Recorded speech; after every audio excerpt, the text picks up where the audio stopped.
everybody! They say that time is on your side, but the truth is, a lot of people struggle with patience and taking their time in language learning.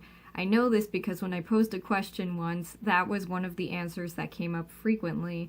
But aside from that, people openly will talk about how they wish that they could learn faster. There's many methods out there, such as the Fluent in 3 months method. We always try to speed up the language learning process. At least many of us do. It's a problem that a lot of people face. Maybe not everybody, but quite a bit of people in the language learning community. However, patience can be very beneficial, and I'm not talking about just when it comes to studying a language and taking your time with it. There's another benefit that patience can bring. Now, I like to say that time is not the friend of an impatient person, if you are one, because how could time possibly be on your side if you are impatient? Let me give you a different perspective. There was this time where I was at work and I had translated something into French. I had somebody proofread it because I like having a second pair of eyes on my work just to make sure that, everything makes sense, everything came out okay, there aren't any glaringly obvious errors in there. So I had translated something and had somebody else look at it, and when they sent me back the copy with the mistakes that needed to be corrected or the changes that needed to be made, I was taken aback. I saw a lot of, if you're in school, maybe red, or in my case, a lot of blue and sticky notes on my thing.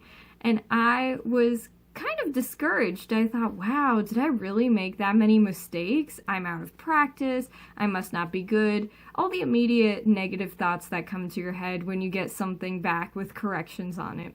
Especially, as I said before, it doesn't even have to be in the work environment, but if you're in school, you get an essay back, or you get an exam back, or you get an assignment back of some sort, and there's all these things that have circles around them, or X's, or other words written above them, whatever that is.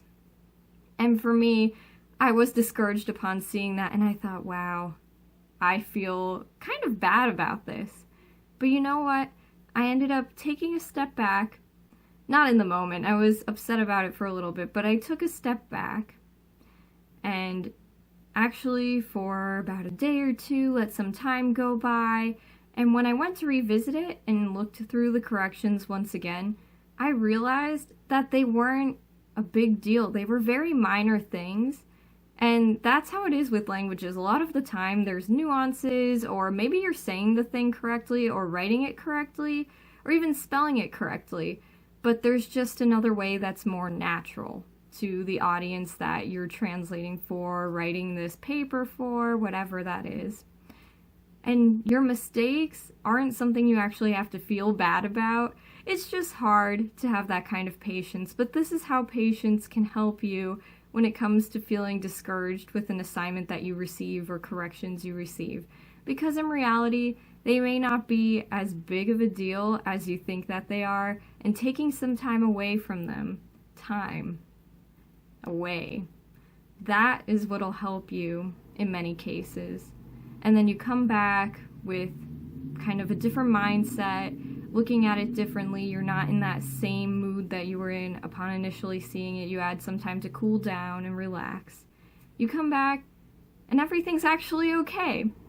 I just wanted to share that personal experience with you guys. Have you guys had an experience like that as well? Have you tried this before and has it worked for you? If not, I invite you to try that today and see how it works out for you.